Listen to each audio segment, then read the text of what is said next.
Oke. Oke. Halo, halo. Halo, Assalamualaikum warahmatullahi wabarakatuh. Terima kasih Gus sudah dikasih kesempatan untuk bertanya. Nih mohon maaf sebelumnya Gus ya. Saya nih selama ini belum punya guru mursyid. Tapi apakah wusul itu harus ada guru mursyid atau gimana Gus? Itu. Sampun? Sampun. Oke. Apakah untuk mencapai kewusulan makrifat itu harus punya guru mursyid? Wajib. Berbicara niki, saya kasih kedudukan masalah guru ini biar gak ada salah paham tentang masalah mursyid. Mursyid itu visi dan misinya itu apa? Memberikan petunjuk terhadap ruhaniyah kita hanya pada Allah, tidak berbicara pada selain Allah. Lah tentang mursyid atau guru ini ada dua sudut pandang proses. Proses pertama, guru yang dimaksud mursyid untuk menghantarkan kita sampai ke makrifat Allah berbentuk makhluk. Ingat, berbentuk makhluk. Dasarnya huwaladzi arsala rasulahu bil huda wa dinil haq. Arsala ini adalah makhluk, Pak.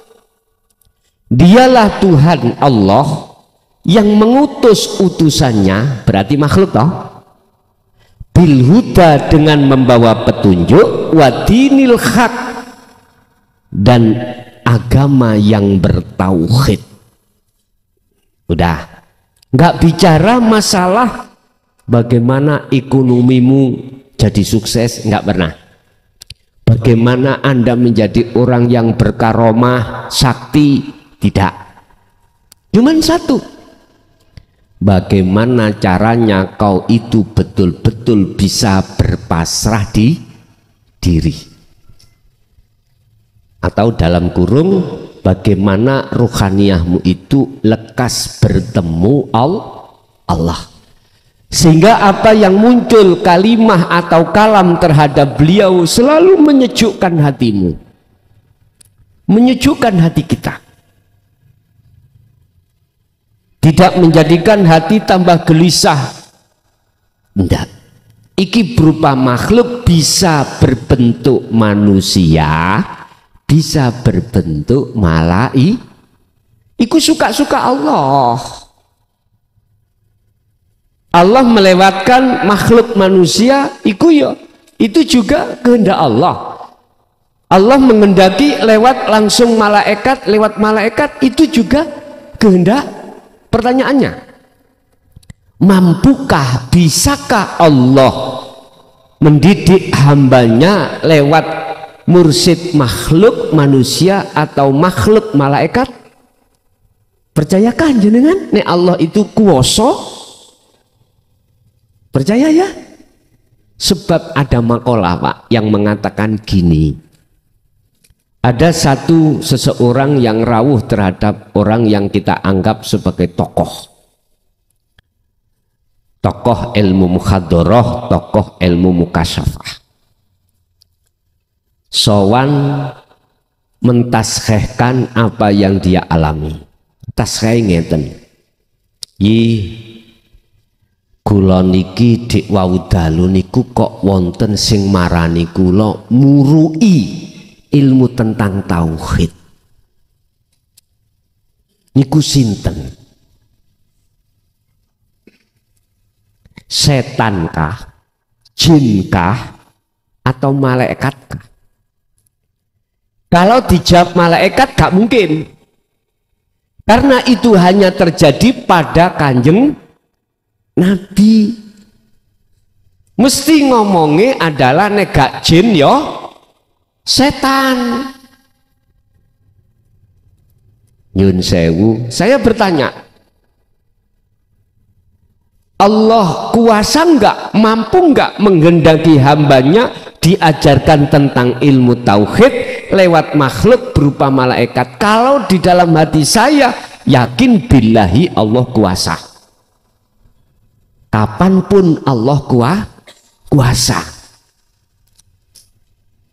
Tapi saya menemukan makalah, itulah zaman Nabi, kalau zaman sekarang nggak akan terjadi. Boleh saya bertanya, Allah dulu pada zaman Nabi dengan Allah sekarang sama nggak? Tak ganti Allah. Makalah muncul itu memang karena keterbatasan pengetahuan hati kita pada musyahadah. Itu loh sebetulnya ada di situ. Itu guru dari sisi proses makhluk. Yang kedua, yang dimaksud guru di sini mursyid yang kami tadi jawab wajib. Ada kalanya kalau sudah sampai ngelewati guru pandangan makhluk manusia atau malaikat, akhirnya inilah Pak, jenengan akan tahu sejati ini guru kita itu siapa. Allah. Coba kalau tidak ada Allah pada makhluk manusia malaikat, bisa manusia itu memberikan petunjuk? Bisa malaikat menyampaikan wahyu tanpa Allah di situ? Tolong dibuka di dalam surat Al-Qasas. Allah katakan innaka la tahdi mayyasha la tahdi man ahbabta. Surat Al-Qasas ayat 56. Innaka sak temene sira Muhammad, ini langsung Rasulullah loh ya. Allah katakan sesungguhnya kaum Muhammad iku la tahdi man ahbabta. Tidak bisa kau membimbing, tidak bisa kau memberikan petunjuk terhadap orang yang sekalipun orang itu orang dekatmu. Orang dekat beliau, sinten? Kekasihnya. Yang dekat adalah anak, istri, para sahabat. Miturut ayat ini orang dekatnya saja tidak bisa beliau memberikan petunjuk terhadapnya, apalagi orang jauh kado seperti sampean kali kula iki. Jauh lah ngoten nggih. Enggak bisa. Wis. Mumpun dilekse ayat iki. Ayo dikecapi dirasakno iki sing bener piye ayat iki mengke. Walakinallaha yahdi may yasha. Tetapi Muhammad yang bisa memberikan petunjuk itu adalah Allah, aku iki ya ta? Terhadap mayyasha, terhadap orang-orang yang gini Pak, kalau jenengan itu sudah kebuka hati sampai tentang mursyid sejati, guru sejati, ternyata jawabnya adalah Allah. Sehingga Anda olehnya memuji itu enggak keliru. Pujaan, pujian, penyembahan sampean iku betul alhamdulillah. Utawi sekabai puja dan puji iku lillahi, hanya terhadap Allah, tidak terhadap mursyid, guru, makhluk berupa manusia ataupun malaikat. Tapi sebelum sampai di situ ada prosesnya. Muraqabah jenengan akhiri si ono iman, oh aku kok gak ngaji nang guru kae, gak ngerti tentang Allah. Iki tarapnya ilmu Pak. Nek jenengan sampun laku kanthi istiqomah, maka akan tahu guru sejati ini sapa, pembimbing sampean iku sapa, sang petunjuk itu siapa. Ternyata jawabnya Allah Subhanahu wa ta'ala. Jadi Muhammad itu tadi adalah makhluk, tidak jauh berbeda dengan kita juga makhluk.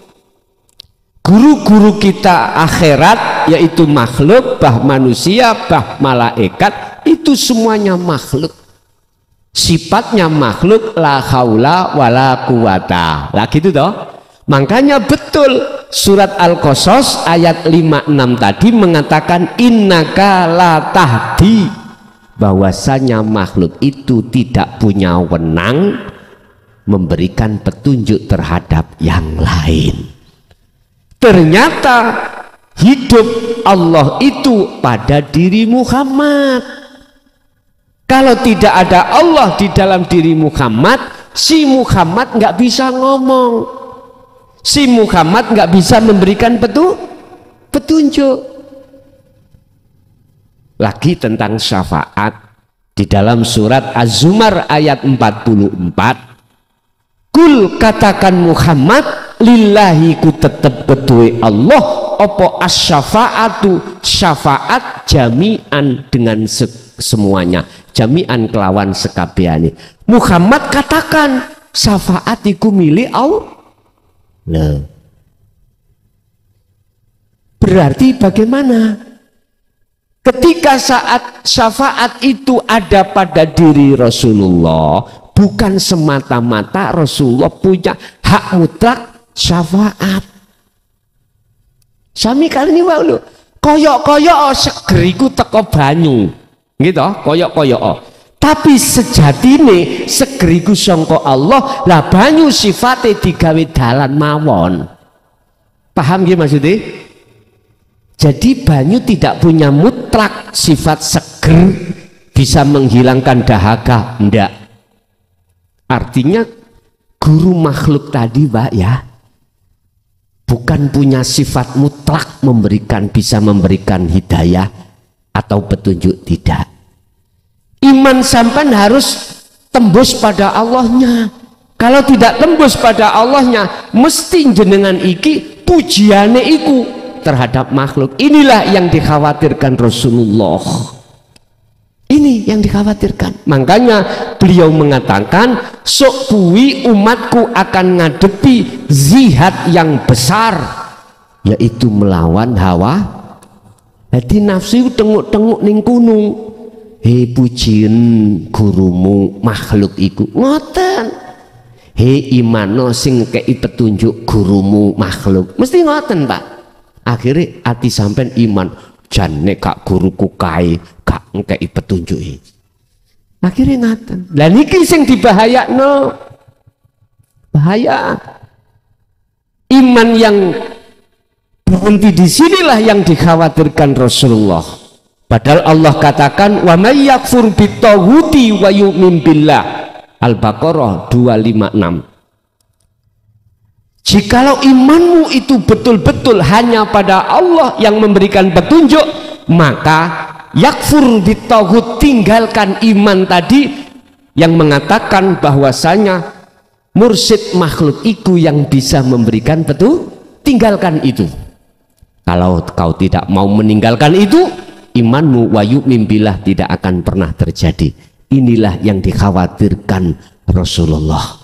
Entah saya juga tidak ambil nggak iso mikir Pak, yang mengatakan bahwasanya selain Allah itu bisa memberikan manfaat dan mudarat. Saya juga nggak habis pikir iki nyelintung no ayat teko endi, dasare teko endi, tapi faktanya ngono. Sebetulnya mudah saja jawabannya. Karena mereka hanya berhenti di iman, tidak ke ihsan. Wis titik. Makanya Allah peringatkan di dalam surah Al-Baqarah ayat 208. Ya ayyuhalladzina amanu dkhulu fisilmi kafah. Masuklah kau di dalam agama Islam dengan sempurna. Sempurna itu berarti sampai mencapai makrifat. Di situ kok ya ayyuhal muslimun ya. Mestinya ya ayyuhal muslimun. Kok ya ayyuhalladzina amanu, wis iman kok dikon Islam maneh. Padahal tatanane Islam iman wis iman dikon Islam maneh. Lak mudun lah mulian. Turun. Kok ya ayyuhal muslimun rodok maton. Tapi ya ayyuhalladzina amanu berarti iman kita belum benar. bisanya benar harus ke ihsan. Dengan kesempurnaan Islam panjenengan inilah nanti akan naik menjadi iman yang sudah ihsan. Jadi Bapak wajib miturut proses keilmiahan, wajib. Tapi lah ada satu makalah lagi, tanpa guru makhluk. Mampu Gusti Allah? Halo?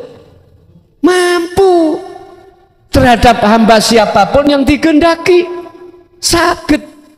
Dan bisa Allah menghendaki hambanya yang dipilih langsung tanpa malaikat, langsung tanpa makhluk, manusia, Allah sendiri yang membimbing dia tanpa diketahui siapapun termasuk malaikat, enggak ngerti. Pertanyaannya, kuasakah Allah? Kalau saya wallahi kuasa, sebab Qur'annya sudah ngomong innallaha ala kulli syai'in qadir. Allah sanggup dan berkuasa atas segala apapun, baik yang bisa diterima akal maupun tidak bisa diterima akal. Cuman berhubung kebanyakan manusia itu hanya memiliki hujjah.